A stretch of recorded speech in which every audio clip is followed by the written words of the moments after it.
ভাই ভাই ভাই, এই দেখ জাদুর ঘড়ি পাইছি, এটা দিয়ে ভবিষ্যৎ দেখা যায়। কি বলিস ভাই, তোর ভবিষ্যৎ দেখা তো। ইয়া,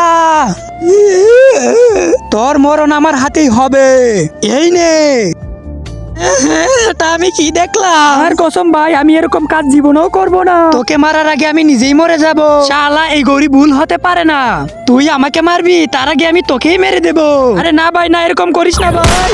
আহ, এই তো শালার উপরে পাঠাই দিছি, ঝামেলা শেষ। কিন্তু এই বন্দুক, এটা এর কাছে রেখে দেই, তাহলে আর কোনো ঝামেলা থাকবে না। একে এবার এই নদীতে ফেলে দেই। যাক, এবার আমি বিপদ মুক্ত। এই যে ভাই, আজকাল বন্ধুদের জন্য কেউ এমন করে না যেমনটা তুমি করলে। মানে কি?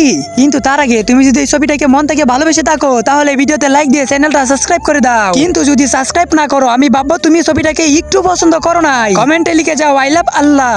এটা হলো জাদুর নদী। এখানে মৃত ব্যক্তিকে ফেলে দিলে সে জীবিত হয়ে যায়, যেমন তোমার বন্ধু হয়েছে। আরে বাপরে, তোর মরণ আমার হাতেই হবে।